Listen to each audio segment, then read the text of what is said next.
What if I told you that a single phone call, answered by someone society dismisses as just a temp, could transform the entire culture of a major corporation? This is the story of Hannah Reid, a 25-year-old woman whose quiet voice would one day echo through boardrooms she never imagined entering.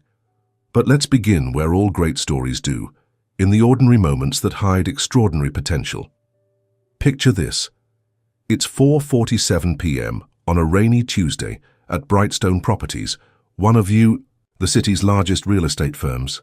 The fluorescent lights buzz overhead, casting that familiar corporate glow over rows of cubicles.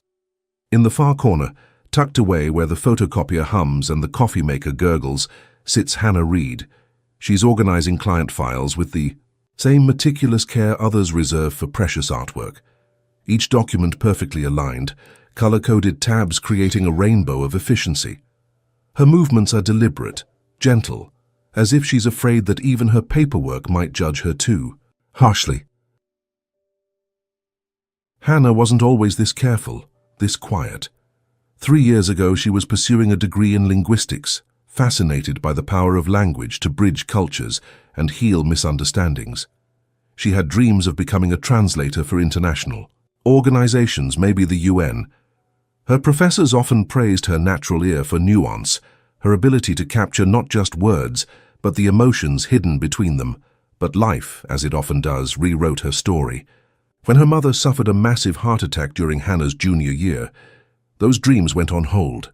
Medical bills piled up like autumn leaves, and someone had to be there for the long recovery, the doctor appointments, the quiet fears that visit in the middle of the night.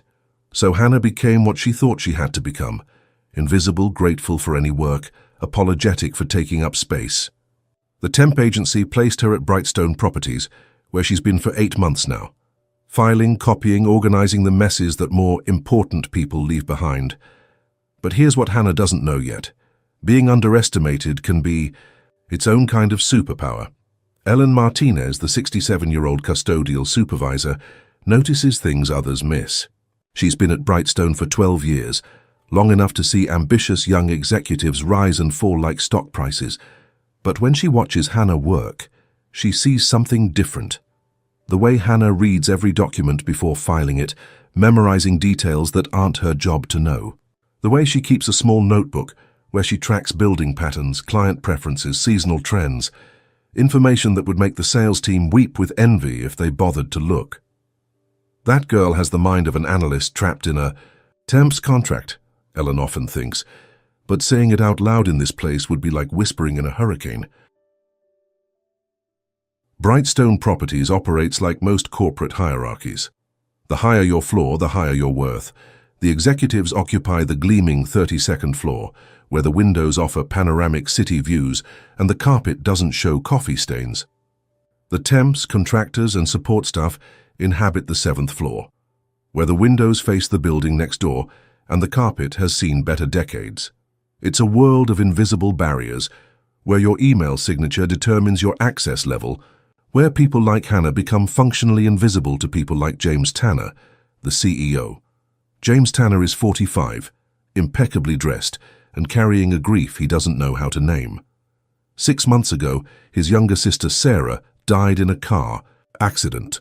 Sarah, who'd spent her weekends teaching job skills to ex-felons and immigrants, who'd created a volunteer program that had helped over 300 people find stable employment. Before her death, she'd been pushing James to expand this into her company-wide community initiative.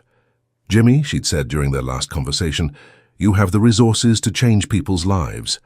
Not just the people who can afford your buildings, but the people who clean them, who deliver packages to them, who dream of living in them someday." Now, sitting in his corner office on the 32nd floor, surrounded by awards and achievements that feel hollow without her laughter echoing in his life, James finds himself thinking about Sarah's words. He wants to honor her memory, to create the program she envisioned. But in a world of MBA-wielding managers and profit-focused presentations, who does he trust with something so personal, so important? Meanwhile, on the 7th floor, Hannah Reid continues organizing files, unaware that her quiet competence has been creating ripples in ways she can't imagine. When the quarterly reports come back with 0 filing errors for the 3rd consecutive time, a record in Brightstone's history, the accounting department notices.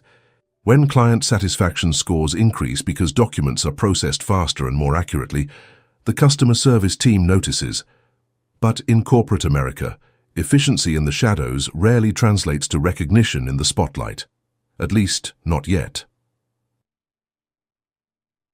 As autumn settles over the city, Brightstone Properties faces its annual review season, a time when every department scrambles to prove their value, when conferences calls multiply like rabbits, and when the 7th floor becomes a chaos of deadlines and desperation.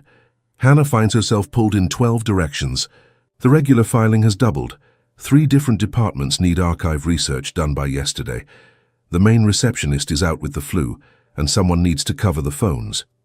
"Hannah, honey," calls Margaret from HR, her voice carrying that sweet tone people use when they're about to dump extra work on you. "Would you mind terribly covering the main line during lunch? It's just for an hour and you're so good with details." Hannah's stomach drops. Phone duty means talking to important people, making decisions, being the voice of the company to clients who expect professionalism she's not sure she can deliver. But saying no isn't really an option when you're a temp, hoping to maybe possibly someday become permanent. "Of course," she whispers, already mentally rehearsing how to transfer calls without accidentally disconnecting anyone important. What Hannah doesn't realize is that this simple yes has just set the stage for everything that follows. During her first hour at the reception desk, she handles the calls like she handles everything else, with meticulous preparation. She studies the staff directory, memorizes extension numbers, researches the current projects mentioned in the emails she's been filing. When clients call asking about property status, she doesn't just transfer them. She provides updates, references, previous conversations, remembers their preferences. "Mrs. Chen, yes, I remember you were interested in the waterfront properties. The Pier District development just received final approval yesterday. Shall I connect you with Agent Morrison, or would you prefer the details in writing first?" The hours pass in a blur of ringing phones and satisfied clients, and Hannah begins to feel something she hasn't experienced in months: competence. She's good at this, really good. But competence, as Hannah is about to discover, can be a dangerous thing when others feel threatened by it.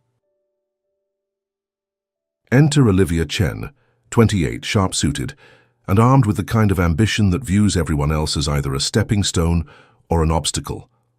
As the marketing director's executive assistant, Olivia has cultivated a reputation for being indispensable, the gatekeeper who controls access to decision-makers. She notices immediately that the usual chaos of misdirected calls and confused clients has mysteriously disappeared during Hannah's phone shifts. Worse, she overhears James Tanner's assistant mentioning how impressed the CEO was with the unusually professional phone service this week. This cannot stand. On Friday afternoon, as Hannah organizes the week's call logs with her characteristic precision, Olivia approaches with a smile that doesn't reach her eyes. "Hannah, sweetie," Olivia says, her voice dripping with false concern, "I've been hearing some interesting things about your phone work this week." Hannah looks up, immediately defensive. "Did I do something wrong? I can review the call logs." "Oh, no, nothing wrong," Olivia interrupts, settling into the chair across from Hannah's desk like a cat preparing to pounce. "It's just that some people are wondering if maybe you're trying to do a little too much. I mean, you're filing temp, not customer service. There are boundaries, you know. Chain of command." The words hit Hannah like ice water. She's been trying so hard to be helpful, to prove her worth, and now it sounds like she's overstepped some invisible line. "I was just trying to be thorough," Hannah says quietly, her voice barely above a whisper. "Of course you were," Olivia replies, her tone now shifting to that particular brand of corporate cruelty disguised as guidance. "But, honey, when you start making the rest of us look bad with your little extra efforts, well, it creates problems. You understand, right?" Hannah nods, heat rising to her cheeks. She understands perfectly. She understands that in this building, standing out is dangerous when you're at the bottom. She understands that being noticed means becoming a target. She understands that her place is to be invisible, grateful, and quiet. What she doesn't understand is that this conversation is being overheard by Ellen Martinez, who's been cleaning the nearby break room and has heard every poisonous word. The following Monday brings news that sends shockwaves through Brightstone Properties. Their biggest client, Morrison Development Group, is threatening to end their partnership. The reason? A series of miscommunications, missed deadlines, and what Morrison's CEO calls unprofessional disorganization in their service delivery. This isn't just about hurt feelings or wounded pride. Morrison Development represents 40% of Brightstone's annual revenue. Losing them would mean layoffs, department cuts, and the kind of corporate restructuring that turns careers into casualties. James Tanner calls an emergency meeting with his senior staff. The conference room on the 32nd floor buzzes with tension as department heads point fingers and scramble to shift blame. "How did we not see this coming?" James demands, his usually calm demeanor cracking under the pressure. "Morrison has been with us for 7 years. You don't just lose a client like that overnight." "Sir," ventures David from Customer Relations, "there have been some communication issues.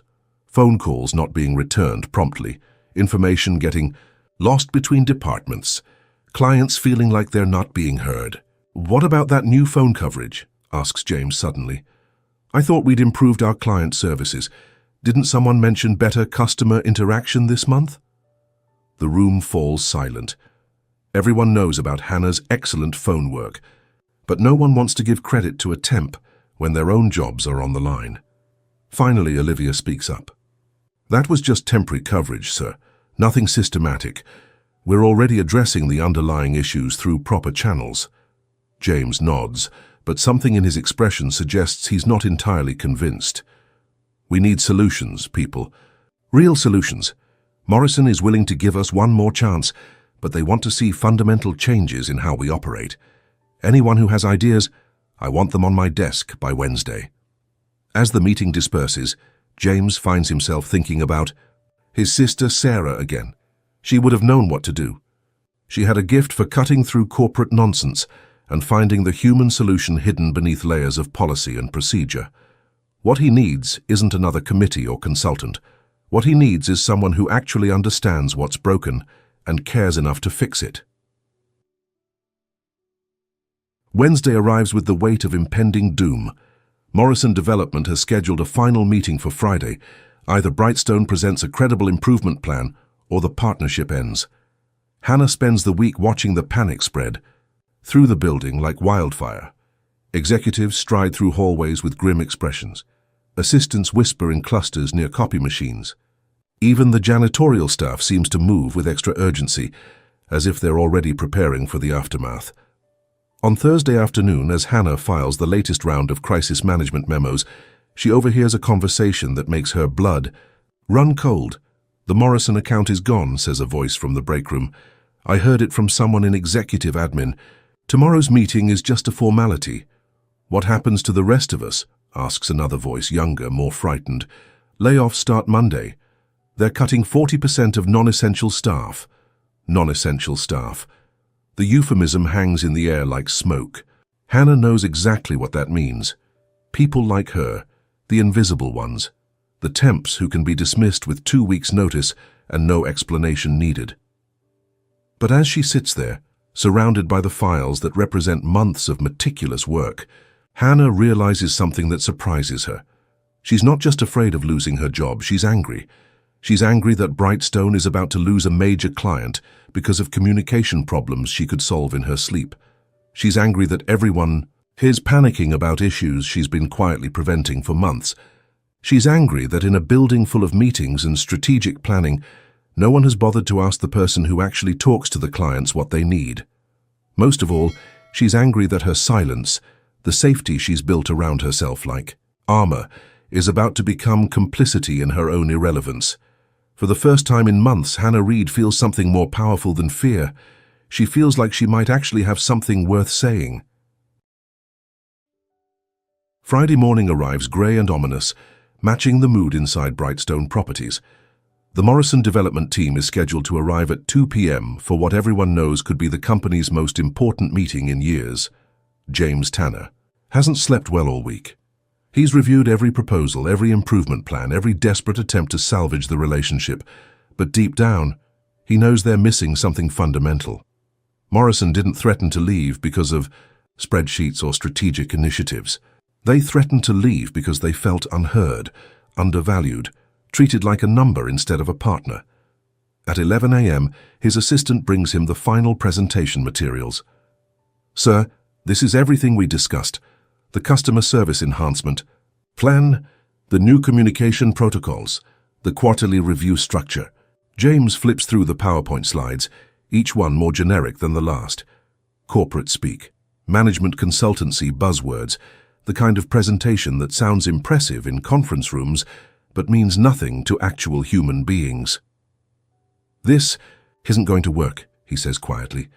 "Sir, this whole presentation, it's what we always do. It's what every company does when they're in trouble. We create committees to study the problem, hire consultants to write reports, implement systems that sound good on paper but don't change anything real." James walks to his window, looking down at the city below.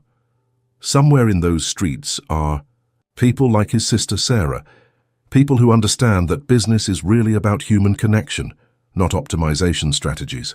"Sir, the Morrison team will be here in 3 hours. We need to present something." "I know," James says, still staring out the window. "I just wish we had someone who could tell us what Morrison really needs to hear. Someone who actually understands what's been going wrong." Down on the 7th floor, Hannah Reid is having a similar realization. She's spent the morning reviewing files, and she's noticed patterns that make her stomach twist with frustration. Missed callbacks that she could have prevented. Information requests that got lost between departments when she could have provided answers immediately.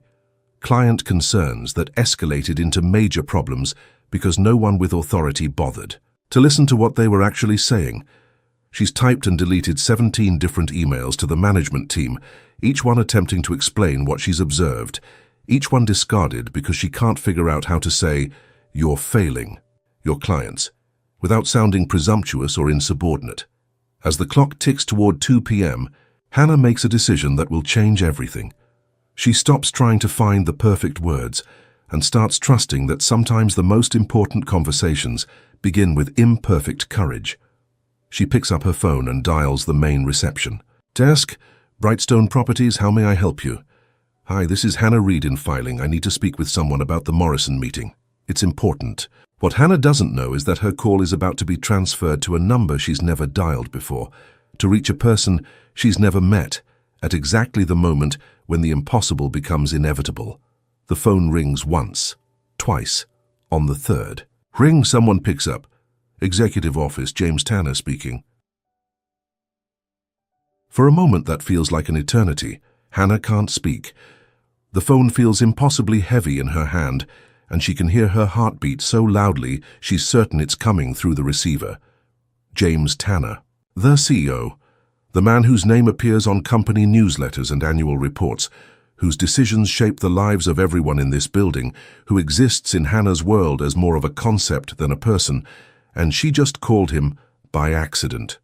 "Hello," James says again, his voice carrying a note of impatience. "Is someone there?"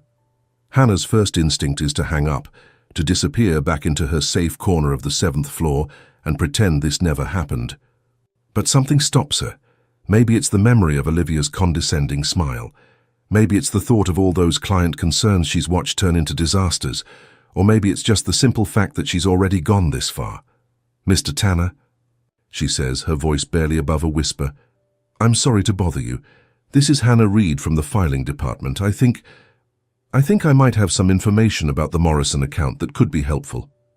The silence on the other end stretches so long that Hannah begins to wonder if the call has dropped. When James finally speaks, his voice is different. Not impatient now, but curious. "Go on."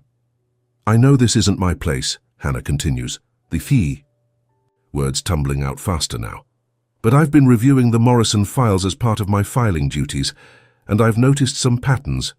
Communication gaps, missed follow-ups, times when they tried to reach specific people but got transferred around until they gave up. I have documentation going back 8 months, and I think I know why they're frustrated." Another pause. Hannah can hear papers rustling on the other end. The distant sound of office activity. You said your name was Hannah Reed. Yes, sir. I'm a temporary employee in the filing department. I've been here since January. And you have documentation about Morrison's communication issues? Yes, sir. I keep detailed logs of all client interactions that come through the filing system. It helps me organize documents more efficiently, and I noticed that Morrison's requests often get complicated. James Tanner leans back in his chair, a memory surfacing.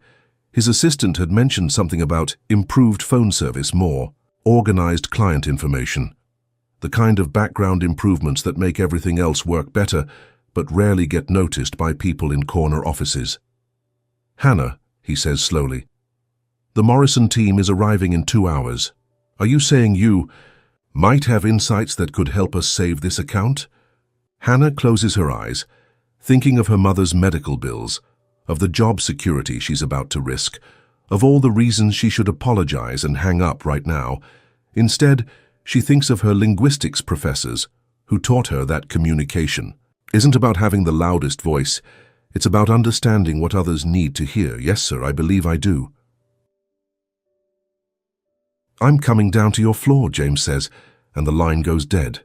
Hannah stares at the phone in her hand, processing what just happened.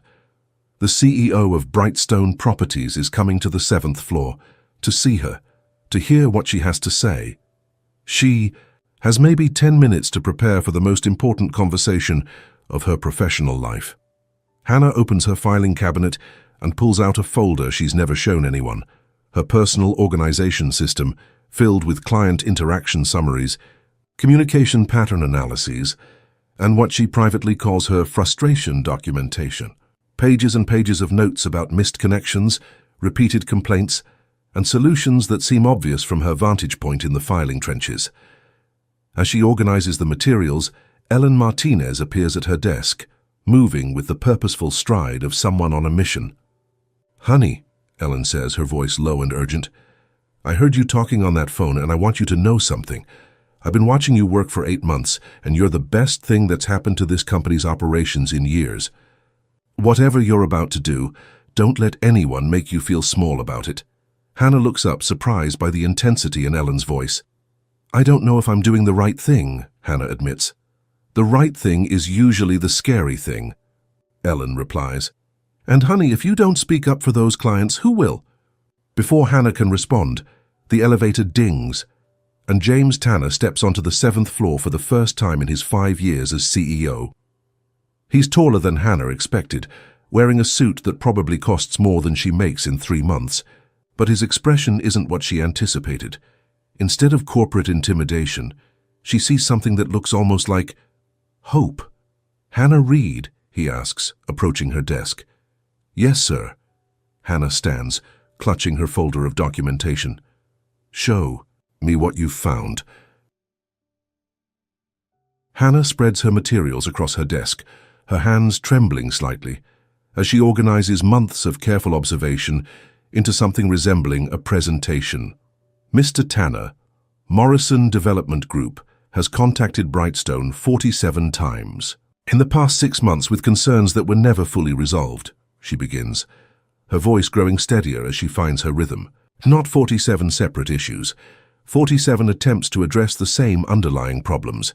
James leans forward, studying the timeline Hannah has created.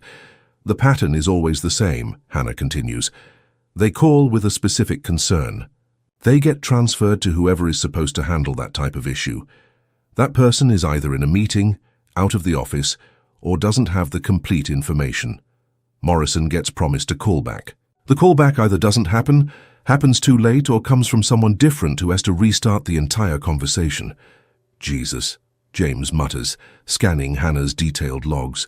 The Morrison team isn't angry about our services, Hannah says, her confidence building.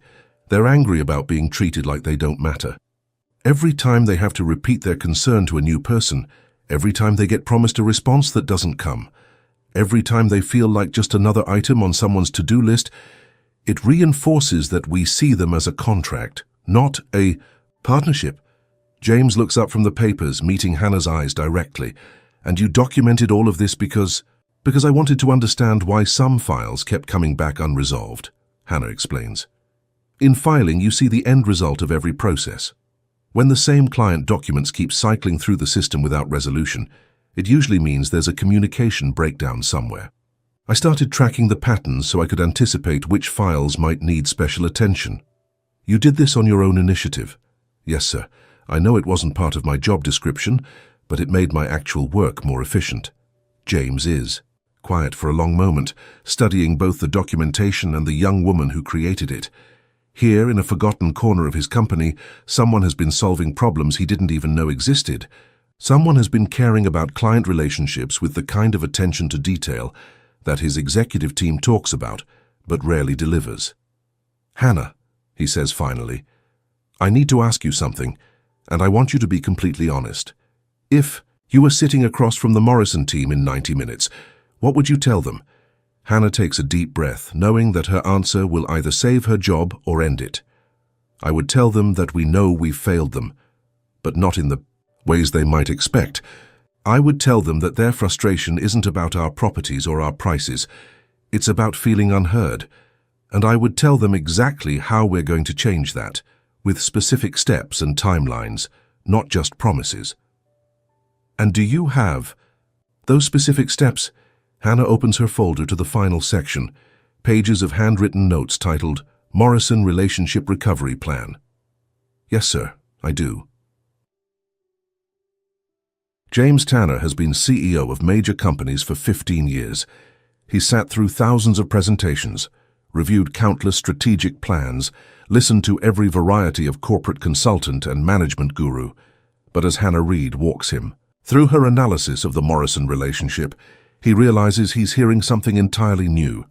Solutions based on actually paying attention. Victory number 1, Hannah says, pointing to her timeline, is understanding that Morrison's complaints aren't random. They follow a pattern based on their business cycle. They need rapid responses during their acquisition windows, March through May and September through November. During those periods, a 24-hour delay on information requests costs them real money. James nods, remembering Morrison's most recent complaint about sluggish response times during their spring property search. Our current system treats all client requests the same way, Hannah continues. But Morrison's urgency is seasonal.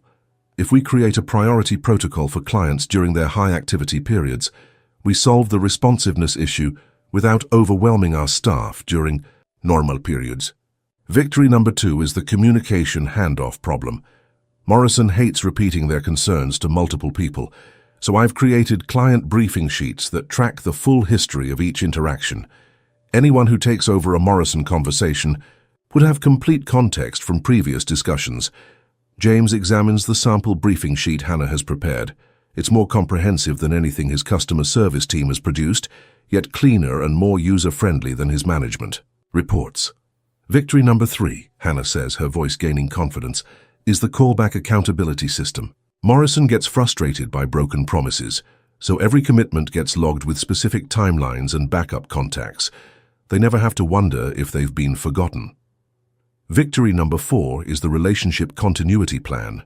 Instead of random assignment based on who's available, Morrison gets connected with a consistent team who understand their preferences, their timeline, their communication style.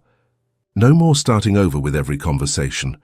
James finds himself leaning forward, genuinely engaged for the first time in months. And victory number 5? Hannah pauses, meeting his eyes directly. Victory number 5 is treating Morrison like the partner they want to be, not just the client they are. That means proactive communication about opportunities, market insights, industry trends, the kind of information that helps them make better decisions, not just process transactions. For several minutes, James reviews Hannah's documentation in silence. The depth of analysis, the practical solutions, the obvious care invested in understanding not just what Morrison needed, but why they needed it. It's exactly the kind of thinking his executive team gets paid 6 figures to deliver, created by someone making $12 an hour. Finally, he looks up. Hannah, I have to ask, how long did it take you to put this together? The analysis has been ongoing for months as part of my filing work, Hannah explains. But I organized it into this format last night, after I realized the Morrison meeting was happening today. Last night? Yes, sir. I stayed late to make sure everything was complete and accurate. James Tanner has spent his career in corporate environments where people fight for credit, where self-promotion is considered a necessary skill, where going above and beyond usually means doing the bare minimum with extra fanfare. And here's someone who has been solving his company's problems for months without recognition, without extra compensation, without anyone even knowing she was doing it. Hannah, he says, his voice carrying a gravity that makes her straighten unconsciously. I want you in that Morrison meeting. The conference room on the 32nd floor has never felt more intimidating to Hannah Reid. Floor-to-ceiling windows offer a panoramic view of the city. Leather chairs surround a mahogany table that probably costs more than her annual salary, and oil paintings of previous company executives gaze down with expressions of stern judgment. But as the Morrison development team files in, 3 senior executives and their lead attorney, Hannah finds her nervousness shifting into something else. These are the people whose frustrations she's been documenting, whose needs she's been trying to understand. In a strange way, she knows them better than anyone else in this room. James Tanner handles the introductions with uncharacteristic warmth. I'd like you to meet Hannah Reid, who has been leading our analysis of communication improvements. Hannah has insights into your experience with Brightstone that I think you'll find valuable. The lead Morrison executive, Patricia Morrison herself, extends her hand with polite skepticism. Ms. Reid, what's your role at Brightstone? Hannah could deflect, could use corporate euphemisms to obscure her actual position. Instead, she chooses honesty. I work in filing and document management, Ms. Morrison, but in that role I've had the opportunity to track every interaction between your team and our company over the past 8 months. I've documented the patterns in your communication needs, and I believe I understand why the relationship has become strained. Patricia Morrison's eyebrows rise slightly. You've been tracking our communications. Yes, ma'am. Not monitoring or judging, but analyzing to better understand how to serve your needs efficiently. With your permission, I'd like to show you what I've discovered. What follows is unlike any business presentation anyone in that room has ever experienced. Hannah doesn't use PowerPoint slides or management jargon. Instead, she tells stories, specific instances where Morrison's needs weren't met, explained in clear language with concrete solutions. On March 15th, your team called about the Riverside project timeline. You were transferred 3 times and ultimately had to call back the next day to get an answer that should have been available immediately.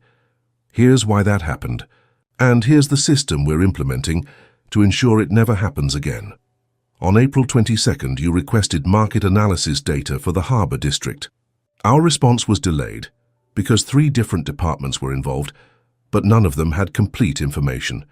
Here's the streamlined process that will deliver comprehensive responses from a single source. With each example, Patricia, Morrison's expression shifts from skepticism to surprise to something approaching amazement. This young woman isn't just acknowledging their complaints, she's demonstrating that someone at Brightstone has actually been paying attention. Ms. Reid, Patricia says during a pause, you seem to understand our business needs better than most of the account managers we've worked with. How is that possible? Hannah considers the question carefully. Because my job was to organize your communications, I had to understand them. I couldn't file your documents efficiently without knowing what you were trying to accomplish. The more I learned about your business cycle, your decision-making process, your priorities, the better I could anticipate what you might need next. The room falls silent. Then Patricia Morrison begins to laugh, not mockingly, but with genuine delight. James, she says, turning to the CEO, in 7 years of partnership, this is the first time anyone from Brightstone has demonstrated that they actually understand what we do. If Ms. Reid's proposed solutions work as well as her analysis suggests, we'd be foolish to end this relationship. What Hannah doesn't expect is what comes next. Patricia Morrison turns back to her, meeting her eyes directly. Ms. Reid, would you be willing to serve as our primary point of contact going forward? I'd rather work with someone who actually listens than rotate through account managers who see us as just another file on their desk. The question hangs in the air like possibility itself. Hannah looks at James Tanner, who nods encouragingly. "I would be honored, Ms. Morrison." And just like that, the shy temp from the 7th floor becomes the lead contact for Brightstone Properties' most important client relationship. The transformation begins immediately. Within hours of the Morrison meeting, James Tanner calls an all-staff assembly, something that hasn't happened in the building's history outside of emergency situations or annual reviews. The main conference, room buzzes with nervous energy as employees from every floor, every department, every level of the hierarchy crowd together. Hannah finds herself seated in the front row, still processing what has happened, still half convinced she'll wake up and discover this was all an elaborate dream. James takes the podium with an expression of quiet determination. "Ladies and gentlemen, today I learned something that should embarrass all of us in leadership positions. For 8 months, the most comprehensive analysis of our client relationships, the most innovative solutions to our service challenges, and the most dedicated attention to customer satisfaction has been happening not in our executive offices, not in our management meetings, but in our filing department." A murmur ripples through the crowd. Hannah feels hundreds of eyes turning toward her, and she fights the urge to disappear into her chair. "Hannah Reid," James continues, "has been promoted to Director of Client Relations, effective immediately. But more importantly, she's reminded us of something we should never have forgotten. The people who do the work often understand the work better than the people who manage it." The applause starts tentatively, then builds to something genuine and sustained. Ellen Martinez, sitting 3 rows back, wipes away tears she didn't expect to shed. Even some of the executives who had never noticed Hannah's existence join in the recognition. But the most powerful moment comes when Patricia Morrison, who has remained for the announcement, stands and addresses the room directly. "I've been in commercial real estate for 25 years, she says, her voice carrying clearly through the packed room. "I've worked with dozens of firms, hundreds of account managers, countless consultants and specialists, but I've never had anyone demonstrate such thorough understanding of my business needs as Ms. Reid showed us today. Brightstone Properties is fortunate to have her, and Morrison Development is fortunate to work with her." Hannah feels something she's never experienced before, the weight of genuine professional respect. Not pity, not charity, not the careful politeness people show temps and filing clerks, but actual recognition of her value and competence. As the assembly disperses, James Tanner approaches Hannah with something that looks suspiciously like pride. "Hannah," he says quietly, "I want you to know that what happened today wasn't just about saving one client relationship. You've shown us a different way of thinking about our business. My sister Sarah always said that the best solutions come from people who actually care about the problem, not just the profit. You would have liked her." It's the first time Hannah has heard James mention anything personal, and she's surprised by the emotion in his voice. "Sir," she says, "I hope I can live up to this opportunity." "You already have," he replies. "Now, let's make sure the rest of the company learns to see what you've been seeing all along." The next few weeks pass in a whirlwind of changes that Hannah struggles to believe are real. Her new office on the 28th floor comes with windows that face the city instead of another building, a desk large enough to spread out her analysis, materials and business cards that read Hannah Reid, Director of Client Relations. But the real transformation goes deeper than furniture and titles.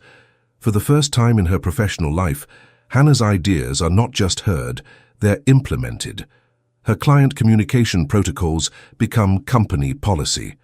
Her relationship management strategies are adopted across all major accounts. Her approach to understanding client needs becomes the foundation for a complete restructuring of customer service operations. The Morrison account not only remains with Brightstone, but expands their partnership, recommending 3 additional firms to work with Hannah's new client relations team. Word spreads through the commercial real estate community about Brightstone's revolutionary approach to customer service, generating new business inquiries that exceed anything in the company's history. Hannah assembles a team of 3 junior associates, each chosen not for their prestigious credentials, but for their demonstrated attention to detail and genuine interest in understanding client needs. She institutes weekly listening sessions, where team members share insights from client interactions, creating a feedback loop that prevents problems before they become crises. The physical space reflects the philosophical change. Hannah's department occupies a suite of offices that bridge the gap between executive and operational floors, symbolically and practically connecting high-level strategy with day-to-day implementation. The walls display client success stories rather than company, awards, relationship timelines rather than profit charts. Most remarkably, Hannah discovers that she enjoys leadership. Her natural inclination to listen, to understand, to organize information in ways that help others, all the qualities that made her seem invisible in traditional corporate hierarchies, become her greatest strengths as a manager. Her team members don't fear bringing her problems because they know she'll help solve them rather than assign blame. 3 months after the Morrison meeting, Hannah receives a call that brings everything full circle. The voice on the other end is professional but warm, introducing herself as Maria Santos from Community Growth Partners. Ms. Reed, I hope you'll forgive the cold call, but Patricia Morrison recommended I speak with you. We're launching a job training program for adults returning to the workforce, and we need a partner who understands that potential doesn't always come with perfect credentials. Hannah's heart skips as she realizes what's being offered. This is the program James Tanner's sister Sarah had envisioned, the community initiative that honors her memory by creating opportunities for people society overlooks. I'd be very interested in discussing this, Hannah says, thinking of her own journey from invisible temp to respected professional. Wonderful. Ms. Morrison mentioned that you have a unique perspective on hidden talent. She said you understand that the best employees aren't always the ones with the most impressive resumes. After the call ends, Hannah sits in her office, looking out at the city where thousands of people are filing documents, answering phones, organizing other people's work and dreaming of something more. She thinks about the woman she was 8 months ago, afraid to speak up, convinced that her place was in the shadows, apologizing for taking up space. That evening, she visits her mother, whose health has stabilized thanks to the excellent insurance. That comes with Hannah's new position. They sit in the living room where Hannah once studied linguistics textbooks, now replaced by client relationship journals and business strategy materials. I'm proud of you, sweetheart, her mother says, studying her daughter's face. But more than that, I'm proud that you found a way to be yourself in a world that tries to make everyone the same. Hannah realizes her mother is right. She hasn't become someone different. She's become more fully herself. The careful attention to detail, the desire to understand and help others, the quiet persistence that others mistook for weakness, these weren't obstacles to overcome, but strengths to embrace. The following week, Ellen Martinez stops by Hannah's office with a pot of coffee and a conspiratorial smile. You know, Ellen says, settling into the comfortable chair Hannah keeps for informal conversations, I've been watching this company for 12 years, and I've never seen anything like what you've accomplished. I had help, Hannah says, gesturing toward Ellen. You were the first person who made me feel like my work mattered. Honey, I just noticed what was already there. You created the rest yourself. They sit in comfortable silence, two women who understand that sometimes the most important changes happen quietly, person by person, conversation by conversation. Later, that afternoon, Hannah receives an unexpected visitor. Olivia Chen appears in her doorway, looking uncharacteristically humble. Hannah, do you have a moment? Of course. Come in. Olivia takes the chair across from Hannah's desk, the same position. She once used to intimidate and belittle, but her demeanor is completely different now. I owe you an apology, Olivia says, her voice lacking its usual sharp confidence. The way I treated you before, it was wrong. I was threatened by your competence, and instead of learning from it, I tried to diminish it. Hannah studies Olivia's face, seeing genuine remorse rather than strategic positioning. I appreciate that, Hannah says simply. I've been thinking about why I acted that way, Olivia continues. I think I was so focused on protecting my position that I forgot we're all supposed to be working toward the same goals. Your success doesn't diminish mine. It makes the whole company stronger. It's a conversation Hannah never expected to have. A moment of grace that transforms a former antagonist into a potential ally. They talk for 20 minutes about collaboration, about recognizing talent regardless of hierarchy, about creating an environment where everyone's contributions are valued. As Olivia leaves, she pauses at the door. "Hannah, would you be willing to mentor some of the junior staff? I think they could learn a lot from your approach to client relations." "I'd be honored," Hannah replies, realizing that the cycle of recognition and opportunity is beginning to expand beyond her own story. 6 months after that fateful phone call, Brightstone Properties hosts its annual company meeting in the grand ballroom of the Riverside Hotel. Hannah stands backstage, wearing a navy blue dress that represents everything she never thought she could be: professional, confident, respected. But as she prepares to address the entire company, she thinks about the journey that brought her here. Not just the promotion or the recognition, but the deeper transformation from someone who apologized for existing to someone who knows her worth. James Tanner introduces her with words that would have seemed impossible a year ago. Our keynote. Speaker today embodies everything we want Brightstone Properties to become. Please welcome our Director of Client Relations, Hannah Reid. The applause as she takes the stage is warm and genuine, coming from colleagues who have seen the results of her work, clients who have benefited from her attention, and team members who have learned from her leadership. Hannah looks out at the audience, executives and assistants, senior staff and temps, people from every level of the company hierarchy. She sees Ellen Martinez in the third row, beaming with pride. She sees Patricia Morrison at a VIP table, having stayed specifically to hear this presentation. She sees her mother in the back, having taken the day off work to witness this moment. "A year ago," Hannah begins, her voice clear and steady, "I was a temp worker who was afraid to speak up in meetings, afraid to offer suggestions, afraid that drawing attention to myself would only lead to disappointment.